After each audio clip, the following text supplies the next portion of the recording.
दोस्तों, रामायण महाभारत बाइबल कुरान वेद पुराण को शुरुआत से पढ़ना चाहते हो तो मेरे वीडियो के नीचे चैनल के नेम या पिक्चर पे क्लिक करो या चैनल का नाम यूट्यूब पे सर्च करके प्लेलिस्ट में जाओ।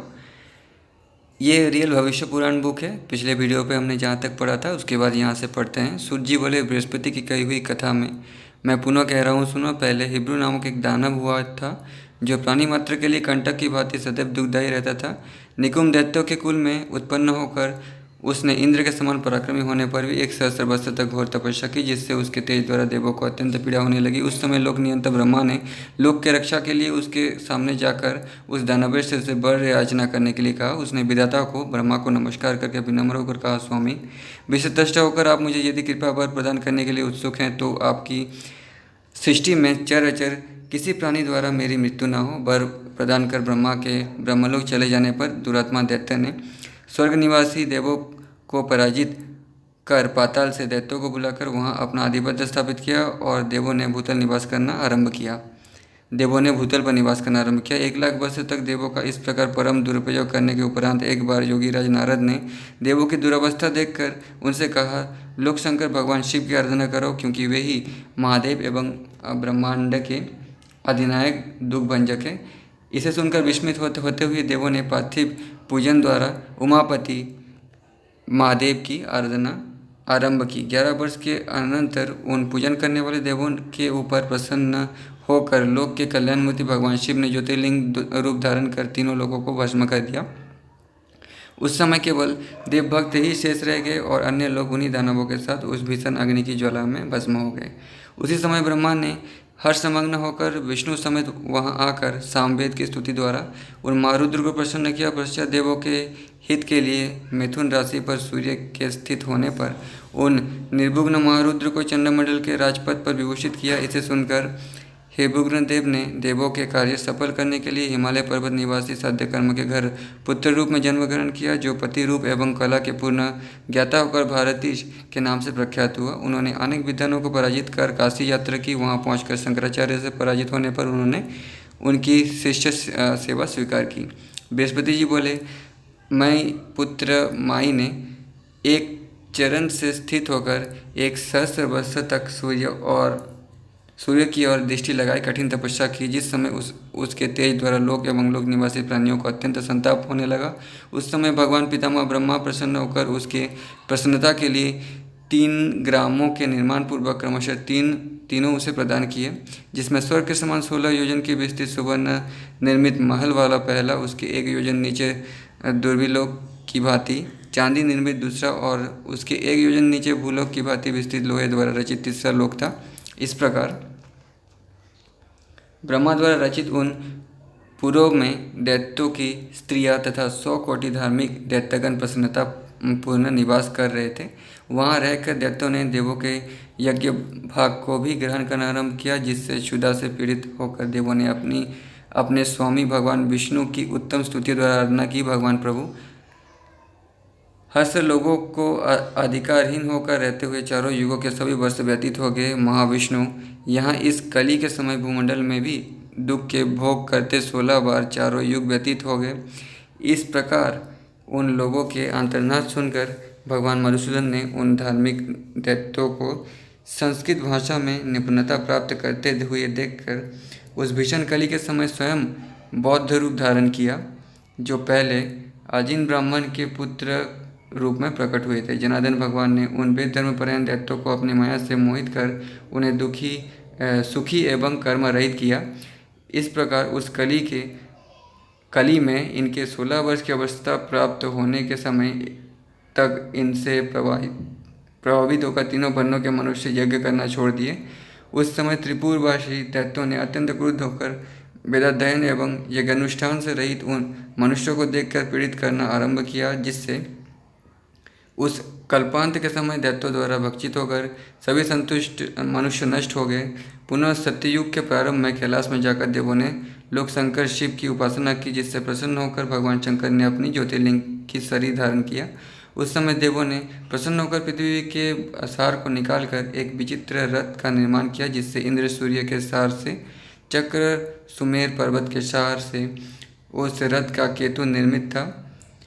इस प्रकार उन लोगों ने उस विचित्र रथ का निर्माण कर जिस समय उसे महाशिव जी का अर्पित किया, उसी समय ब्रह्मा ने वहां आकर सारथी पद को अपनाया और वेदों ने उनके वाहन का अश्व रूप धारण किया। देवादिदेव शंकर जी के उस रथ पर प्रतिष्ठित होने पर उनके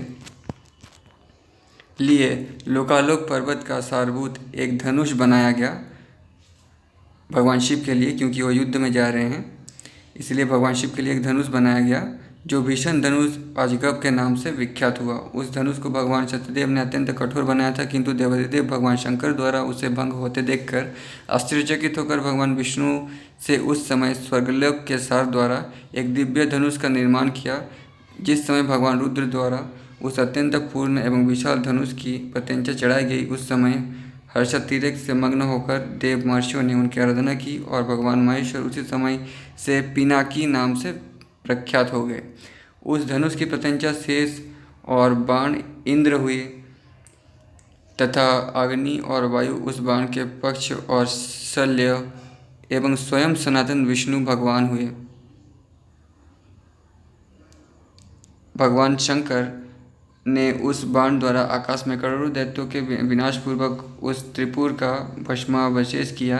तीनों पुरों के भस्म हो जाने पर लोकनायक ब्रह्मा ने महारुद्र उन पिनाकी देव को मीन राशिष्य सूर्य के समय चंद्रमंडल का राजपद प्रदान किया। पश्चात देवगणों ने भी अपने अपने अधिकारों को प्राप्त किया। सूर्य जी बोले, इसे सुनकर पिनाकी देव ने मुख द्वारा अपने अंश को निकालकर हिमालय पर्वत के समीप हरिद्वार में भेजा, जो वहाँ मच्छिंद्र नामक योगी की ख्याति प्राप्त कर भगवान शंकर का अनन्य उपासक हुआ। वही गोरखनाथ का गुरु वर्ण भी था, जिसके मुख से वो तेज आविष्ट हुआ था। रंभा नामक देवंगना ने जो यथेष्ट रूप धारण किया करती है, काम पीड़ित होने पर योगी मच्छिंद्र द्वारा अपनी काम पिपासा शांत की। पश्चात उन दोनों के रमण करने पर एक मधुर मूर्ति बालक की उत्पन्न हुई जो नाथ शर्मा गोरखनाथ के नाम से प्रख्यात होते हुए अत्यंत गंभीर विद्वान हुआ।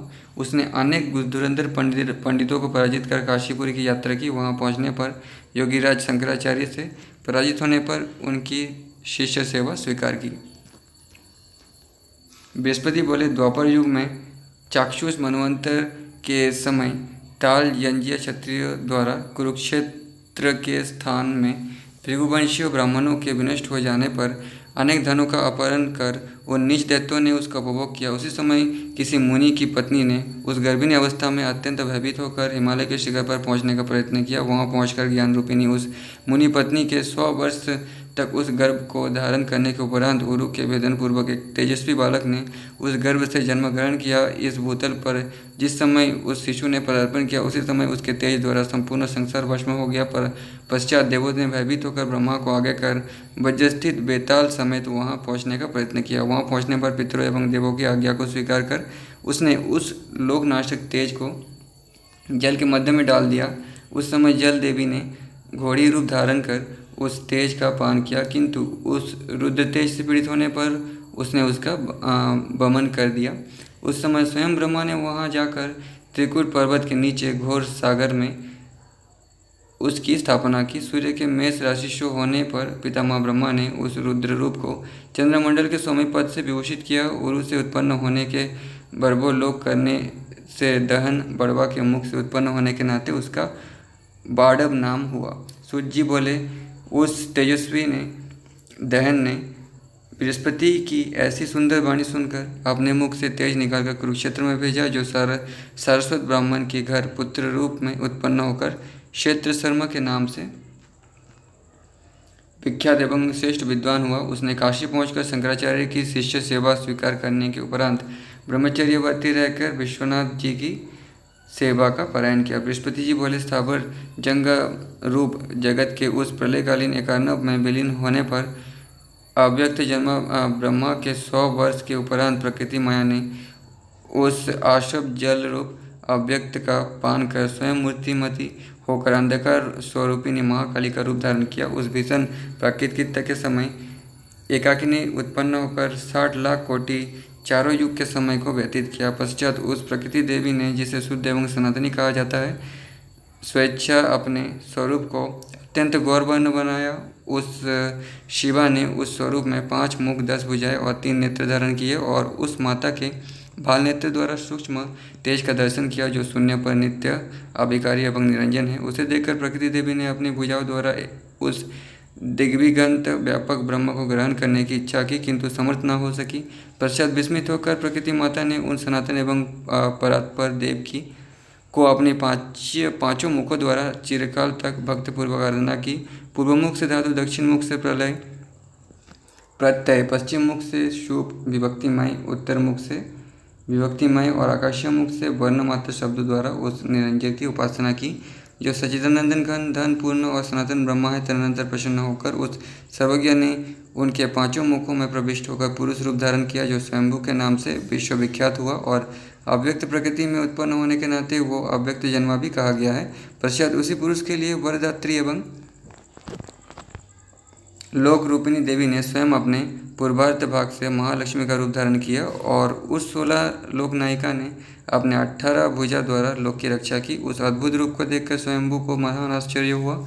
अनंतर उन्होंने उस रूप में प्रविष्ट होकर अनेक रूपों से उसका पता लगाया, किंतु उसका पार न पा सके। उसी समय में से बृहत वज्र और अनेक होने के नाते ब्रह्मा नाम से उसकी ख्याति हुई। तदुपरांत शांत होकर भगवान ब्रह्मा ने सत्यलोक पहुंचकर अपने मुखों से उत्पन्न वेदों द्वारा भगवान शंकर को प्रसन्न किया। चिरकाल के उपरांत उनके अंगों द्वारा नदी एवं नदों द्वारा प्रलयकालीन जल बढ़कर एक अर्णव हो गया, जिससे उसी में शयन करते हुए स्वयंभू ब्रह्मा ने सहस्त्र युग व्यतीत कर सत्यलोक पहुंचकर पुनः सृष्टि करना आरंभ किया। उस समय सृष्टि द्वारा जो गण रूप में पृथक पृथक स्थित थे संपूर्ण विश्व महालक्ष्मीमय दिखाई देने लगा। उस समय सनातनी महालक्ष्मी ने सृष्टि की आधिकता एवं अनेकता देखकर आश्चर्यचकित होकर सर्वेश भगवान के समीप जाकर नम्रतापूर्वक उन अव्यक्त एवं मांगलिक कृष्ण भगवान से कहा, भगवान नित्य सदात्मन, नरों की महत्तर सृष्टि हो गई है, मैं सदा उनकी गणना किस प्रकार करूंगी। इसे सुनकर उस अभय ने अपने को 2 भागों में विभक्त कर पूर्वार्ध में रक्तवर्ण और 4 भुजाएं तथा उत्तरार्ध में गौरवर्ण और 4 भुजाएं धारण किया, जिसमें रक्तवर्ण एवं 4 भुजाएं वाले रूप ने समस्त सृष्टिगणों के ईश का स्थान ग्रहण किया जो भगवान भव गणेश के नाम से विश्वविख्यात हुए। और उनका दूसरा गौरवर्ण का स्वरूप जो निरंजन स्वरूप है योगियों का परम देय हुआ। एक बार ब्रह्मा द्वारा उत्पन्न शिव ने पार्वती समेत व्रती होकर भगवान गणेश की 1 वर्ष तक सप्रसन्न आराधना की। उस समय शिव जी की पूजा से प्रसन्न होकर भगवान गणेश ने उनसे कहा, वरदान की याचना कीजिए। उन्होंने प्रसन्न होकर नम्रतापूर्वक उनकी स्तुति किया। शिव जी बोले, उस विष्णु स्वरूप को नमस्कार है जो गणेश परमात्मा एवं यज्ञ की मूर्ति के लिए रक्तवर्ण एवं 4 भुजाओं को धारण किए हैं। विग्रहर्थ जगत के भरता समस्त आनंद प्रदाता एवं सिद्धि रिद्धि के आदिश्वर को नमस्कार है। देवेश, आप प्रसन्नता मेरा पुत्र होना स्वीकार करें। इसे सुनकर भक्तवत्सल एवं आदिशून्य भगवान गणेश ने तेज रूप से पार्वती के समस्त अंगों से निकलकर बालक रूप धारण किया। उस समय उस कैलाश के शिखर पर देवादिदेव शंकर के घर उस पुत्र जन्म के मांगलिक महोत्सव के उपलक्ष्य में समस्त इंद्रादिदेव उपस्थित हुए, जो महोत्सव प्राणी मात्र के लिए अत्यंत सुखावह था। उसी बीच सूर्यपुत्र शनि का भी वहाँ आगमन हुआ, जो क्रूर दृष्टि एवं कालात्मा कहे जाते हैं। उसे देखते ही उस शिशु का सिर धड़ से अलग हो गया।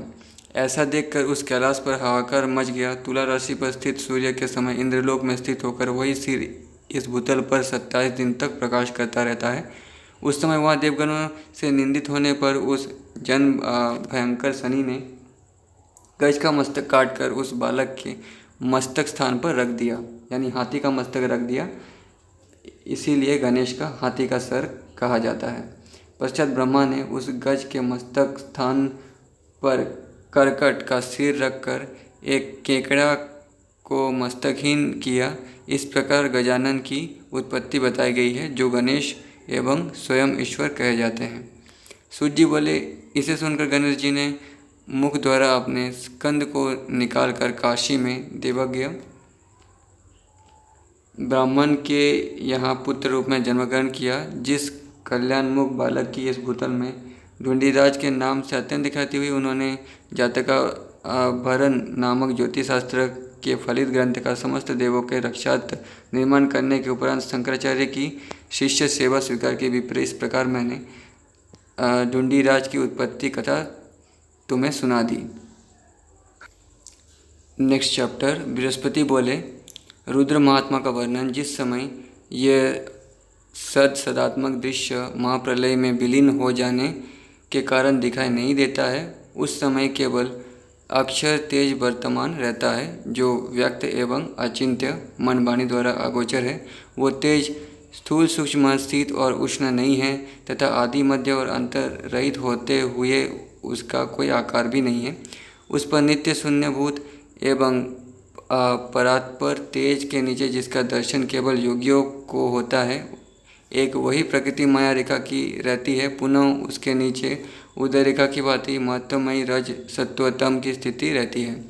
इन सब का आधारभूत ओंकार ही तत्सत रूप परब्रह्म है, जिसकी प्राप्ति हो जाने पर पुनः जन्म नहीं होता है। इस प्रकार उस महाप्रलय के अगाध पयोधि में विहार करते हुए बहुत दिनों के उपरांत उस परब्रह्म की पुनः इच्छा उत्पन्न होती है, जिससे उसके साथ ही अहंकार एवं अहंकार से पंच तन्मात्र और उससे ज्ञान विज्ञान एवं रूप पंचभूत आकाश आदि की उत्पत्ति हुई। उस 22 तत्वों से युक्त जड़भूत प्रकृति कार्य ब्रह्मांड को देखकर सत्यमय विभु ने 2 भागों में विभक्त होकर सगुण के द्वारा बुद्धि एवं जीव का निर्माण किया। इन्हीं दोनों द्वारा संपूर्ण ब्रह्मांड को चेतना प्राप्त होती है, जिससे उस सनातन जीव की विराट संज्ञा होती है। इसी विराट के नाभि द्वारा 100 योजन का विस्तृत कमल एवं उस कमल से 1 योजन का विस्तृत पुष्प उत्पन्न होता है और उसी कमल पुष्प द्वारा कमलासन ब्रह्मा की उत्पत्ति होती है, जो 2 भुजाएं 4 मुख और 2 चरणों से सुसज्जित रहते हैं। 27 अंगों से विभूषित भगवान ब्रह्मा को अपने जन्म ग्रहण करने के उपरांत घोर चिंता उत्पन्न होती है कि मैं कौन हूँ, किसके द्वारा कहाँ से उत्पन्न हुआ और मेरी माता और पिता कौन है। इस प्रकार की चिंता करते हुए अनेक दृश्यों में एक महान ध्वनि द्वारा परब्रह्म ने कहा, अपने संशय के नाश के लिए तुम्हें तप करना परम आवश्यक है। इसे सुनकर विधि ने एक सहस्त्र वर्ष तक भगवान सनातन विष्णु की घोर आराधना की, जो 4 भुजाओं से युक्त योगमय निर्गुण एवं विस्तृत गुण रूप है। ये भागवत पुराण में भी कहा गया है, मेरे भागवत पुराण के वीडियोस में भी देख सकते हैं, वहाँ भी ऐसा कहा गया है कि ब्रह्मा के जन्म के बाद विष्णु की आराधना की। भगवान कमलासन ब्रह्मा के समाधिस्थ होने पर विष्णु बालक का रूप धारण कर, जो शामिल वर्ण बलवान एवं अत्रो दिशामेद भूषणों से विभूषित था, पिता की गोद में बच्चों की भांति ब्रह्मा उस बालक के अंक में स्थित हो गया। उस समय प्रबुद्ध होने पर ब्रह्मा ने उस बालक को देखकर मोह मुग्ध होते हुए वत्स कहना आरंभ कर दिया। उसे सुनकर प्रसन्नतापूर्ण भगवान ने हंसकर उनसे कहा, भगवान मैं तुम्हारा पिता विष्णु हूँ। किंतु ब्रह्मा इसे स्वीकार नहीं कर रहे थे। उन दोनों की इस प्रकार विवाद करते समय ही तमोमय रुद्र का आविर्भाव हुआ, जो ज्योतिर्लिंग रूप भयदायक एवं अत्यंत योजन विस्तृत थे। उस समय ब्रह्मा ने हंस रूप एवं भगवान विष्णु ने बड़ा रूप धारण कर ऊपर नीचे क्रम से 100 वर्ष तक उसकी सीमा का पता लगाने के लिए प्रयत्न किया, किंतु उसका पता न लगाने पर लज्जित होते हुए दोनों ने उसकी आराधना की। उन दोनों की स्तुति से प्रसन्न होकर शिव ने भवनाभ से वहाँ साक्षात प्रकट होकर पश्चात कैलाश को अपना आवास स्थान बनाकर समाधि लगाया। वहाँ रुद्र योगी के समाधिस्थ होने पर दिव्य 5 युगों के बीच जाने के उपरांत दानव श्रेष्ठ तारकासुर ने 1 सहस्त्र वर्ष तक घोर तप करके ब्रह्मा द्वारा वरदान प्राप्त किया। तो विष्णु को यहाँ पे कोई समझ नहीं सकते, ऐसा पुराणों में कहा गया है, विष्णु पुराण भागवत पुराण, कि विष्णु को कोई नहीं समझ सकता, ना कोई ऋषि ना शिव ब्रह्मा ही समझ सकते हैं। तो विष्णु ने खुद अपनी मर्जी से शायद उस लिंग का अंत पता लगाना छोड़ दिया होगा। जी मैंने जितना पढ़ा है उससे जो मैंने पता लगाया वही मैंने कहा है। शिव के वीर्य द्वारा उत्पन्न पुत्र से तुम्हारी मृत्यु होगी, ब्रह्मा ने उससे ये कहा। इसे सुनकर उसने देवों पर विजय प्राप्ति पूर्वक देवेंद्र का पद अपना लिया। तदनंतर उन देवों ने कैलाश जाकर भगवान रुद्र की आराधना की। प्रसन्न होकर शिव ने उन्हें वर याचना करने के लिए कहा। इसे सुनकर विनीत भाव से प्रणाम पूर्वक देवों ने उनसे कहा, भगवान ब्रह्मा ने तारकासुर को वरदान दिया है कि शिव के वीर्य से उत्पन्न हुए पुत्र, मतलब शिव के बायोलॉजिकल बेटा से ही तारकासुर का मृत्यु होगा, तुम्हारी मृत्यु होगी। अतः भगवान शंकर हम लोगों के रक्षा के लिए आप विवाह अवश्य करें। पहले स्वयंभू मनवंतर के समय में दक्ष नामक प्रजापति हुए थे। उसकी 60 कन्याओं में सती कन्या सर्वश्रेष्ठ थी, जिसने पार्थिव पूजन द्वारा 1 वर्ष तक आपकी आराधना की। उससे प्रसन्न होकर आपने वरदान प्रदान पूर्वक उसे अपनी सहधर्मिणी बनाया था, किंतु अज्ञानी उनके पिता दक्ष ने आपकी निंदा की, जिस दोष के कारण सती ने अपने शरीर का परित्याग कर दिया। पश्चात सती का वो दिव्य तेज हिमालय पर्वत पर गया। उससे पीड़ित होकर गिरिराज काम चेष्टा करने लगे। काम से अत्यंत पीड़ित होने पर उन्होंने पितरों के आदेशर आर्यमा की आराधना की। प्रसन्न होकर आर्यमा ने उन्हें मीना नामक अपनी सुंदरी कन्या प्रदान किया, जो मनोहर एवं अत्यंत विशुद्ध थी। उसे देखकर उन्होंने हर्षित होकर देवतुल्य एवं प्रिय मनुष्य का रूप धारण कर उसके साथ उस महावब ने चिरकाल तक रमन किया।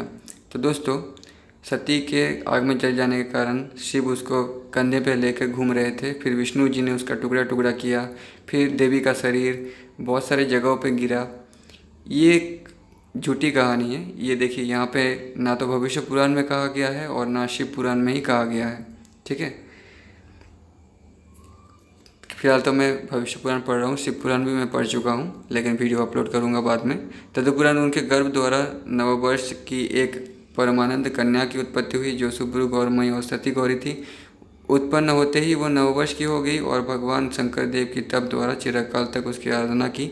100 वर्ष जल में, 100 वर्ष अग्नि से अभिष्ट, 100 वर्ष तक वायु द्वारा, 100 वर्ष तक आकाश में स्थित, 100 वर्ष चंद्रमंडल, 100 वर्ष सूर्यमंडल, 100 वर्ष गुफा और 100 वर्ष तक योगबल द्वारा महत्त्व में स्थित रहकर आपका शुद्ध दर्शन किया। इसीलिए आज 300 वर्ष हो रहे हैं वो उसी स्थान में स्थित है। अतः महादेव आप प्रसन्न होकर उस पार्वती शिवा को वर प्रदान करें। महादेव आपको नमस्कार कर रहा हूँ।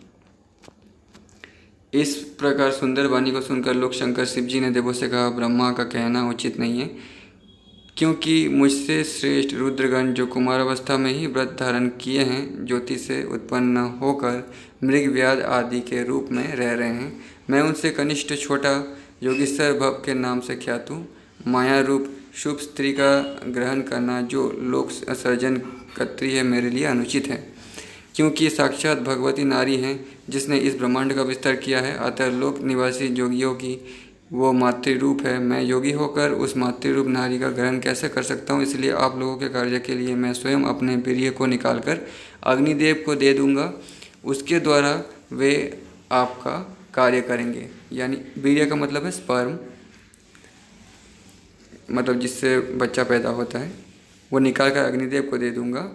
उसके द्वारा वे आपका कार्य करेंगे। इतना कहकर शिव जी ने अपना वीर्य अग्नि को देकर पुनः उसी स्थान पर समाधि लगाया। पश्चात इंद्रादि देवों ने अग्नि समेत वहाँ से निकलकर सत्यलोक की यात्रा की। वहाँ पहुंचकर उन लोगों ने प्रजापति ब्रह्मा से समस्त वृत्तांत का वर्णन किया। इसे सुनकर चतुर्मुख ब्रह्मा ने परब्रह्म कृष्ण का नमस्कार पूर्वक ध्यान किया। ब्रह्मा ने ध्यान मार्ग से परम पद पर पहुंचकर शंकर जी की कही हुई संपूर्ण बातें भगवान को सुनाया, जिसे सुनकर हंसते हुए भगवान ने अपने मुख द्वारा उत्तम तेज बाहर निकाला, जो अत्यंत सुंदर पुरुष हुआ और ब्रह्मांड की सभी छवि उसके शरीर में झलक रही थी।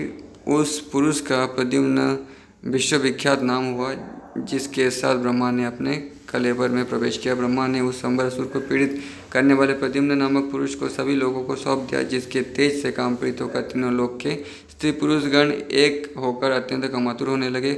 यहाँ तक कि सौम्य वृक्षगण ने भी नदियाँ एवं लताओं से मिलकर कामाग्नि की शांति की इच्छा प्रकट की। उस समय ब्रह्मांड नायक कालरूप शिव ने,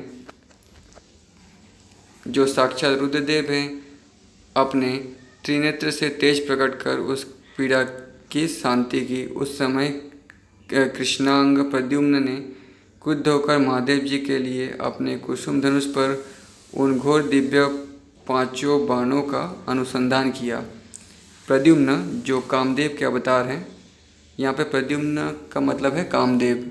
प्रद्युम्न यहाँ पे इसलिए कहा गया है क्योंकि कामदेव ने कृष्ण के पुत्र के रूप में जन्म ग्रहण किया था, उसका नाम प्रद्युम्न हुआ था इसलिए, जिससे उच्चाटन बाण द्वारा लोक रक्षक शिव ने गमन किया। वशीकरण बाण द्वारा स्त्री के अधीन, स्तंभन बाण द्वारा पार्वती के समीप स्थित, आकर्षण बाण द्वारा शिवा के आकर्षणात् उद्धत होकर और मारण बाण द्वारा मूर्छा प्राप्त की। उसी बीच महतत्व में स्थित पार्वती ने शिव को मूर्छित देखकर उसी स्थान पर अंतरित हो गई।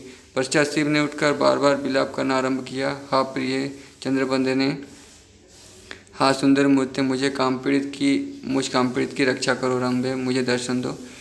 इस समय मैं तुम्हारा सेवक हूँ। इस प्रकार विलाप करने वाले शिव के समीप पहुंचकर योगिनी गिरिजा ने नमस्कार पूर्वक कहा, देव माता पिता के अनुसार चलने वाली मैं कन्या हूँ भगवान। उन दोनों के अनुमोदन द्वारा मेरा पानी ग्रहण करे। प्रद्युम्न के सर से पीड़ित होने पर शिव ने पार्वती की बात स्वीकार पूर्वक सप्तर्षियों को हिमालय के पास भेजा। वो सप्तर्षि ने वहाँ जाकर हिमालय को विशेष जानकारी कराते हुए विवाह के लिए स्वीकृति प्राप्त की। सहर्ष उनके विवाह में सभी देवगणों ने यात्रा की, क्योंकि ब्रह्मांड नायक ने के विवाह में उन्हें सम्मिलित होना परम आवश्यक था। हिमालय विवाह के अवसर पर शिव के साथ अत्यंत देवगणों को देखकर विचलित हो उठे। अंत में पर्वतराज गिरिजा की शरण में जाकर समस्त वृत्तांत कहा। उसे सुनकर पार्वती देवी ने, जो बहुरूपा और सनातनी है, चारों ऋषियों और सिद्धियों की करोड़ों मूर्तियों को उत्पन्न कर सभी को सेवा कार्य में नियुक्त किया। ब्रह्मा समेत देवों ने उसे देखकर अत्यंत आश्चर्य प्रकट करते हुए नारी रत्ना और सनातनी उस पार्वती देवी की आराधना की। देवी ने कहा, आपके उमा नामक शब्द में ऊ का अर्थ वितर्क और माँ का लक्ष्मी अर्थ है, इसलिए आपका बहुरूप दिखाई देता है। हम लोग उमा नामक आपको बार बार नमस्कार कर रहे हैं। शिवे, इस ब्रह्मांड में आप अनेकों स्थान हैं, अतः कात्यायनी रूप आपको नमस्कार करता हूँ। गौर श्यामल रूप के नाते काली और सद्वर्ण होने के नाते हेमवती को नमस्कार है। शिव की दयिता होने के नाते रुद्र समेत रहने वाली भवानी और योगियों के लिए दुष्प्राय होने के नाते तुम्हें दुर्गा को नमस्कार कर रहा हूँ। आपके प्रख्यात रूप का पार हम लोग ना पा सके, अतः चंडिका और मातृरूप होने के नाते अम्बा रूप आपको नमस्कार है। देवों की ऐसी स्तुति को सुनकर वरदायिनी सर्वमंगला देवी ने देवों से कहा, मैं तुम्हारे दैत्य भय को दूर करूंगी, क्योंकि त्रिलोक से प्रसन्न होने के नाते मैं भूतल पर प्रकट होंगी। इतना कहने के उपरांत पार्वती शिव के साथ कैलाश पहुंचकर उसकी गुफा से सहस्त्र वर्षों तक आनंद प्राप्त की। उसी बीच देवगणों ने लोकनाश होने के भय से भयभीत हो ब्रह्मा को आगे कर शिव की आराधना की।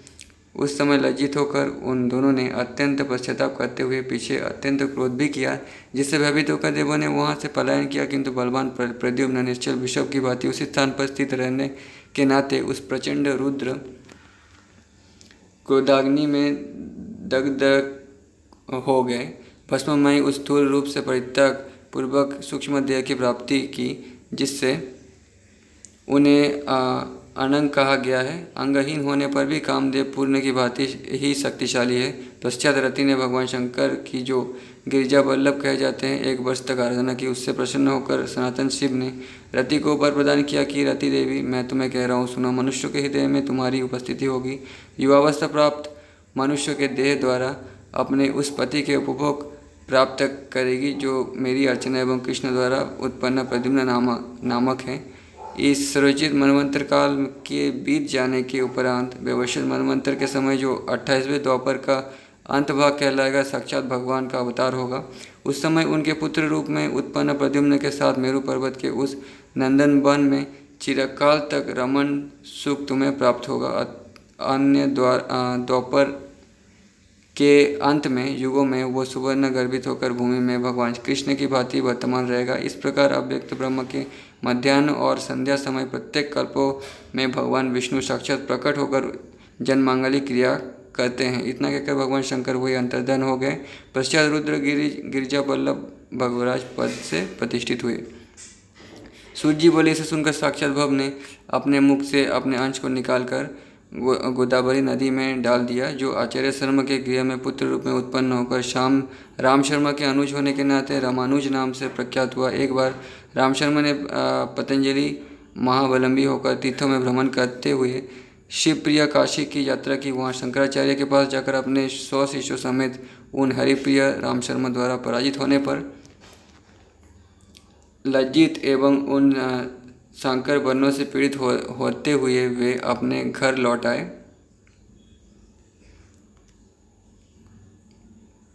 तो दोस्तों, वीडियो बहुत बड़ा हो गया है। आज की वीडियो पे इतना ही। इसके बाद नेक्स्ट वीडियो पे बात करेंगे। तब तक के लिए धन्यवाद।